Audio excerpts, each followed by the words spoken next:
व्याकरण की इस कड़ी में बच्चों आइए आज हम बात करते हैं छंद के भेद।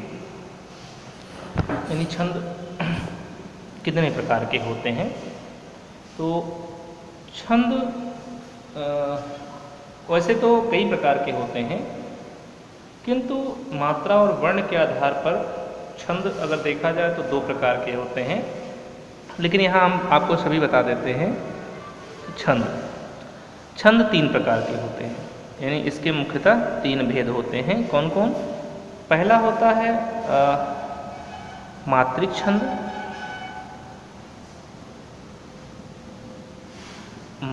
छंद, दूसरा होता है वार्णिक छंद, और तीसरा होता है मुक्तक छंद। ठीक, तीन प्रकार के छंद होते हैं इस तरह से। अब देखिए, मात्रिक छंद जो होता है इसमें मात्राओं की गणना होती है, मात्राओं की गणना की जाती है। वार्णिक छंद में वर्णों की गणना होती है। मुक्तक जो होता है ये स्वतंत्र होता है। ठीक है, ये स्वतंत्र होता है। आपके कोर्स में मात्रिक छंद रखे गए हैं, मात्रिक छंद आपको पढ़ना है, मात्रिक छंद है।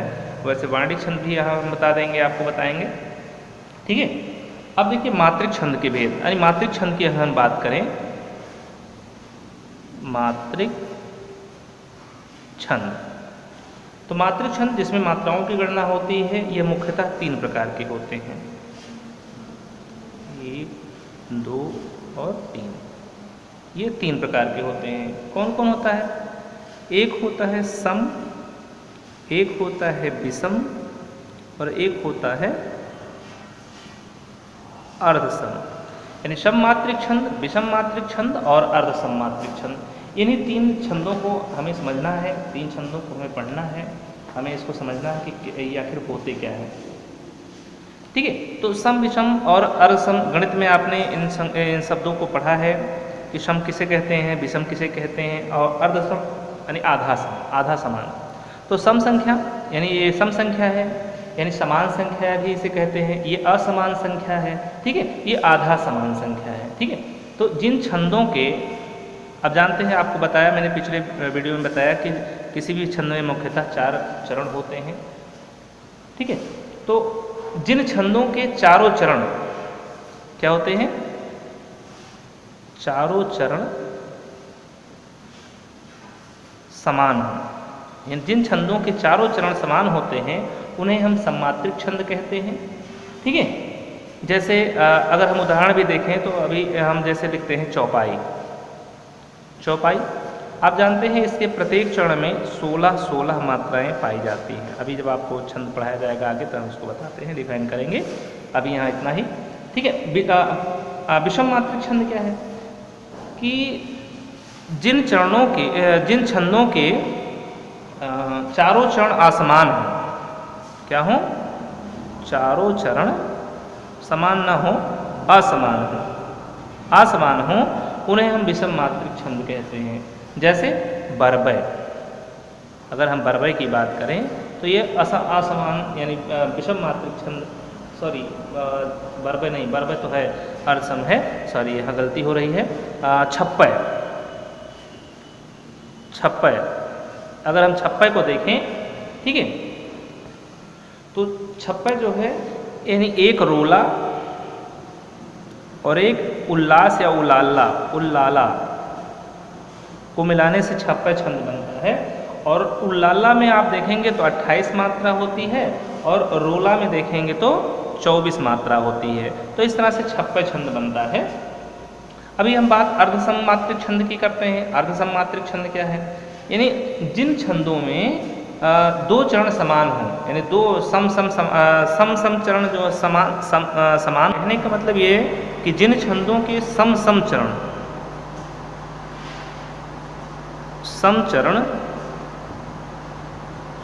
समान और विषम चरण समान हो, यानी सम चरण एक समान हो, विषम चरण एक समान हो, तो उन्हें हम अर्धसम मात्रिक छंद के नाम से जानते हैं। इनमें जैसे दोहा आता है, दोहा लिखा, अगर दोहा लिखें तो आप देखेंगे इसमें पहले चरण में 13 मात्रा, दूसरे चरण में 11 मात्रा, तीसरे चरण में 13 मात्रा, चौथे चरण में 11 मात्रा आती हैं। ठीक, अब यहाँ देखिए ये 1-3 है, पहला चरण है और तीसरा चरण है, ये दूसरा चरण है, ये चौथा चरण है। तो यहाँ देखिए विषम चरण जो है, यानी पहला और तीसरा ये समान है, और यहाँ पर दूसरा और चौथा, ठीक, ये समान है। तो वहाँ पर सम चरण समान हो और विषम चरण समान हो। सम चरण दूसरा चौथा हो गया, विषम चरण पहला और तीसरा हो गया, तो ये दोनों भी समान, ये दोनों समान है, तो इसे हम अर्धसम मात्रिक छंद के नाम से जानते हैं। अभी चलिए हम यहाँ पर पहले आपको बता देते हैं कौन कौन से छंद सममात्रिक होते हैं, कौन कौन से विषम मात्रिक छंद होते हैं, उनके कुछ नाम हम आपको दे देते हैं। सममात्रिक छंद ये कौन कौन से होते हैं, ठीक है। अब जैसे इसमें आता है आपका सममात्रिक में चौपाई। चौपाई, चौपाई में अगर आप देखेंगे तो इसमें कितना 16 मात्राएं चारों चरणों में इसकी पाई जाती हैं, ठीक है। इतना नहीं, चौपाई अगर हम इस तरह से लिखें, चौपाई, चौपाई भी होता है, चौपाई भी होता है बच्चों, तो इसमें आप देखेंगे 15 मात्राएं होती हैं, ठीक है। अगर हम क्रम से थोड़ा सा लिखते तो यहाँ पर एक तोमर आता है, तोमर एक छंद है, तोमर, इसके प्रत्येक चरण में 12 मात्राएं होती हैं। अब ये याद थोड़ा सा उल्टा हो गया, ये चौपाई पहले चाहिए था, तो यहाँ पर 12, 15, 16 इस तरह से क्रम आपका बन जाता, ठीक है। चलिए फिर फिलहाल ठीक है, इसको आप कापी में आप जब आप लिखिएगा तो अपना बना लीजिएगा अपने हिसाब से, ठीक है। अगला है जैसे क्या नाम, अरिल्ल, एक छंद है अरिल्ल, अरिल्ल छंद या इसको अडिल्ल छंद के नाम से भी जाना जाता है। इसमें आप देखेंगे तो 16 मात्राएं इसमें भी पाई जाती हैं, 16 मात्रा अरिल्ल में भी होता है। लावनी, अगर हम देखें लावनी, लावनी में देखेंगे तो इसे राधिका के नाम से भी जाना जाता है। इसमें हम देखेंगे तो 22 मात्रा आपको मिल जाएगी, चारों चरणों में इसके 22 मात्राएं होती हैं। फिर है दिग्पाल, एक छंद है दिग्पाल, बहुत से छंद ऐसे हैं जिसका नाम आपने कभी सुना नहीं होगा, पहली बार सुनेंगे। तो इसमें 24 मात्राएं इसके हर छंद में, हर चरण में पाई जाती हैं। इतना ही नहीं, दिग्पाल है, इसी में एक और रूपमाला एक छंद है, रूपमाला, इसमें भी 24 मात्राएं आपकी मिलती हैं।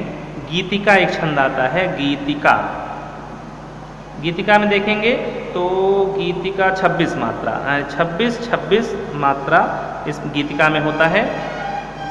हरि गीतिका, आपने नाम सुना होगा, हरि गीतिका छंद, अयोध्या सिंह उपाध्याय हरिओध की छंद जो हैं 12 वाले समझ रहे हैं, पवन दूतिका हरि गीतिका छंद में लिखा गया है।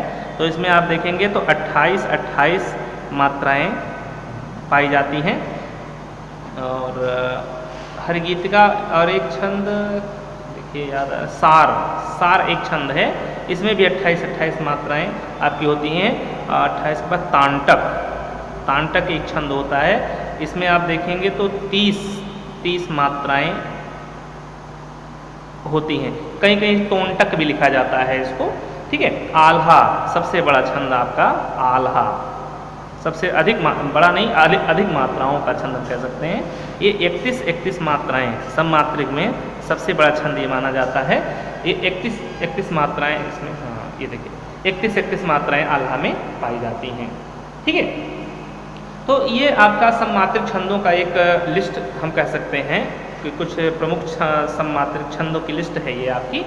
और ऐसे ही अगर आप देखेंगे तो अर्ध सममात्रिक छंद की हम एक दे दें कि कौन कौन से छंद ऐसे होते हैं, अर्ध सममात्रिक छंद कहलाते हैं, जिसमें आधा चरण समान होता है। तो उसमें आप देखेंगे बरबय पहले आता है, बरबय एक छंद है। तो इसमें आप देखेंगे बरबय में 19 मात्रा होती हैं, हाँ बरबय में कुल 19 मात्राएं होती हैं बच्चों। तो और ये 12 और 7, ये अर्ध सममात्रिक छंद चूंकि है, तो आप समझ रहे हैं कि ये जो पहला हम लिखेंगे ये विषम मात्रिक है और ये विषम चरण है, और दूसरा जो है ये सम चरण है। यानी इसके विषम चरण में 12-12 मात्राएं और सम चरण में 7-7 मात्राएं होती हैं, और कुल मिलाकर एक पंक्ति में 19 मात्राएं, 12-7 19 मात्राएं होती हैं, 19 मात्रा होती है। 12-7 पर यति हम कह सकते हैं इसको, यति यानी 12-7 पर यति होता है बरबे में। और इसी में है दोहा, अगला है दोहा। दोहा में आप देखेंगे इसके विषम मात्रिक चरणों में, विषम चरणों में 13 मात्राएं और सम चरणों में 11 मात्राएं पाई जाती हैं। ठीक है, रोला, इसी क्रम में रोला हम देखेंगे तो रोला में पहले विषम चरणों में 11 मात्राएं, 11 मात्राएं, और सम चरणों में इसकी 13 मात्राएं पाई जाती हैं।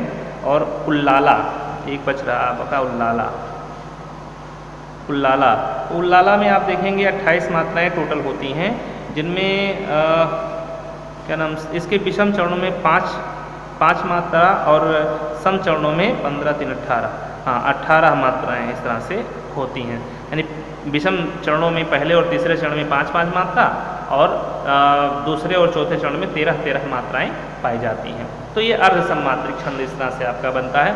यहीं पर हम लगे हाथ विषम मात्रिक छंदों की भी बात कर लेते हैं। विषम मात्रिक छंद ये जान लेते हैं कि विषम मात्रिक छंद कौन कौन से होते हैं। तो उसमें आप देखिए, आपको एक पढ़ना है जिसको कुंडलिया, कुंडलिया आपके कोर्स में 12 के कोर्स में रखा हुआ है, कुंडलिया पढ़ना है। इसमें आप देखेंगे सबसे पहले एक दोहा और धन एक रोला मिलाने से कुंडलिया छंद बनता है। तो दोहा में आप देखेंगे, तो दोहा में आप देखिए यहाँ पर 13-11 मात्राएं होती हैं, यानी 13 और 11 इसके चरणों में पहले चरण में 13, दूसरे चरण में 11, तीसरे चरण में 13, चौथे चरण में 11 मात्राएं होती हैं। तो वहीं रोला में आप देखेंगे, रोला में देखेंगे तो 11 और 13 हो जाएगा। ठीक, हाँ बच्चों, यहाँ पर गलती से हमने रोला लिख दिया। रोला तो सममात्रिक छंद होता है, अभी याद आया, देखिए ध्यान नहीं आया इसमें, रोला, हाँ यहाँ देखिए रूपमाला लिखा है, यहाँ हमने लिखा नहीं भूल से, तो रोला, सॉरी इसके लिए। रोला, रूपमाला, दिक्पाल, इसमें 24-24 मात्राएं होती हैं कुल, और यहाँ पर जो 11-13 मात्राएं हमने लिखा है, यहाँ पर लिखना था सोरठा, देखिए पकड़ में गलती आ गई है। ठीक है, सोरठा में 11-13 मात्राएं होती हैं। अब हम विषम मात्रिक देखते हैं, तो रोला यहाँ पर 24-24 मात्राएं हो जाएंगी आपकी खट से। ठीक है, रोला यहाँ आप देखा आपने कि 24-24 मात्राएं होती हैं, तो ये क्या होगा, ये 24 और ये भी 24। अब देखिए यहाँ पर एक अर्ध सममात्रिक छंद और एक सममात्रिक छंद मिलाने से विषम मात्रिक छंद इस तरह से बन गया। तो इसके 6 पंक्तियाँ आप देखेंगे हो जाएंगी। दोहा में कितनी पंक्तियाँ हो जाएंगी, 2 पंक्ति हो जाएगी, और रोला में 4 पंक्ति हो जाएगी। इस तरह से कुल मिलाकर 6 पंक्तियाँ आप इसकी हो जाएंगी रोला में। तो एक दोहा एक रोला मिलाने से कुंडलिया छंद बनता है। यह जिस शब्द से प्रारंभ होता है उसी शब्द पर समाप्त होता है। दोहा का जो चौथा चरण होता है, रोला का वो पहला चरण होता है। ठीक है, रोला के पहला चरण वो बनता है। तो आप देखेंगे यति की बात अगर देखेंगे तो यहाँ पर वास्तव में 11 और 13 पर यति आपको मिलेगी। ठीक है, रोला में भी 11-13 पर यति मिलेगी, लेकिन टोटल यानी सब पूरा जोड़ के ही इसको माना जाता है। ठीक है, आगे अगला हम देखते हैं छप्पय। विषम मात्रिक छंद में एक आपका बचा छप्पय। ठीक है, छप्पय जो है एक रोला, सबसे पहले एक रोला और प्लस एक उल्लास या उल्लाला मिलाने से रोला छंद बनता है। रोला ये संयुक्त छंद बनता है उल्लास और रोला मिला लेने से। ठीक है,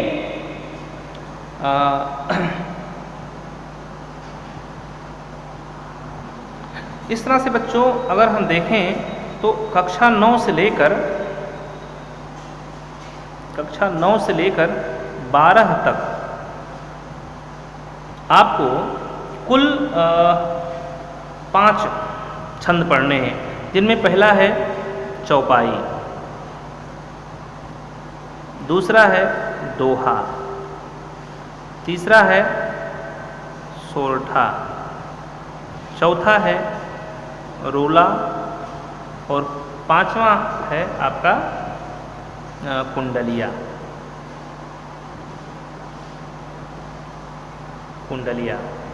तो इन्हीं 5 छंदों को आपको पढ़ना है, 5 ही छंदों को आपको समझना है, ठीक है। तो इन 5 छंदों को हम अगली वीडियो में इसको हम बताने का प्रयास करेंगे, आपको समझाने का प्रयास करेंगे, ठीक है। ओके।